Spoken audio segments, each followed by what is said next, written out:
Hello, my name is Kao Kalia Yang and I'm an author. I'm so happy to be a part of the Grit and Grace conference in the new year, and I hope that many of you will join me. Today I want to give you a little bit of an introduction to my work. I will be reading from a co-edited collection of What God is Honored Here, Writings on Miscarriage and Infant Loss by and for Native Women and Women of Color. I co-edited the book with my good friend and author Shannon Gibney. This is one of those books that, as a writer, I never wanted to write, and yet it is the best of what I could deliver in the wake of what was lost. So my collection, or my contribution, is called In the Month of August. I felt something drop in my belly, the weight I had been harboring deep inside of me, the child we had made but could not keep.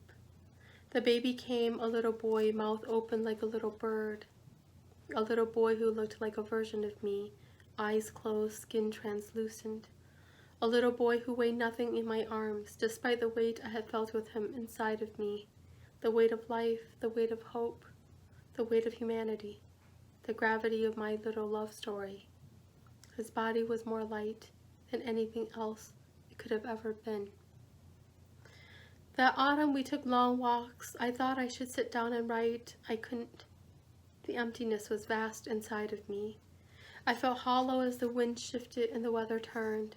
The flowers I loved started to die one by one. The cold grew inside of me until I wished I could melt away. The contradictions in what I felt and what I wanted were not lost on me. My feet meandered from the grass to the sidewalk, to the very edge of the highways, to a high bridge over water, to the edge of that very river that slices through America, the great Mississippi River, flowing far and fast from the future to the past. The doctors told me that if he had been a week older, baby Jules would have been classified as a stillbirth. They called him a miscarriage. I thought of the medical definition of the word, a spontaneous loss of a fetus before the 20th week of pregnancy. Spontaneous in the world of writing signifies a surprise, an intervention, a positive impulse. My world of writing had nothing more to do with the world I was living in anymore. In the days after, we went through our lives a piece at a time, looking for the parts that could hold him. A ghost baby, a dream baby, a baby that was, but never will be. I looked at autumn, my favorite season, as I had never seen it before, barren, full of bold promises waiting to die. Words made no more sense. My annual garden, dollar store pots full of cheerful blooms, my geraniums, marigolds, begonias, impatiens, could continue living, but I didn't want them to. I stopped watering them. I watched them die. The blooms withered first, then the leaves started drying out in the sun and the strong winds. I thought about watering them in those final days, but my heart was so heavy I could not find the strength. What did a few more days of bloom matter, when in the end we would all die anyway? The autumn passed between moments of life feeling almost normal, me talking to the people I love who loved me, trying to find perspective, and then other moments when I wish I had never met my husband and fallen in love with him, gotten married, gotten pregnant, when I wish I had never delivered a dead baby into the world, a baby the world would never know as mine. Then I would cry and cry and cry, until there were no more tears, until the throbbing in my head grew stronger than the beat of my own heart. I went outside in cold November. I looked upon my dead plants, pots full of earth and debris, spider webs where once petunias had bloomed. Small snowflakes started falling from the gray skies. The cold cooled the heat in my chest.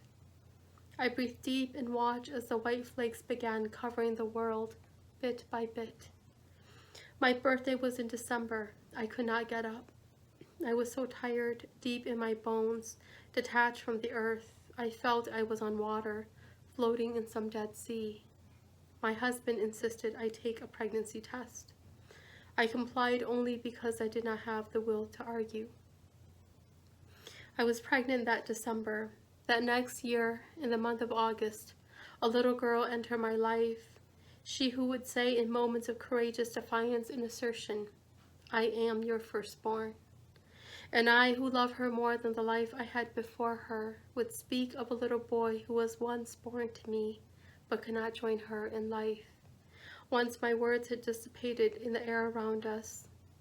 Her warm hands in mine, her round eyes on my face, I would agree. Yes, Xing Yang, you will always and forever be my very first daughter. I was pregnant 2 Decembers after that. In the great ironies of life, I was pregnant with identical twins, a situation that the doctors assured me was also spontaneous, for there was no medical rhyme or reason to an egg splitting. By late August, 2 little boys had entered my life.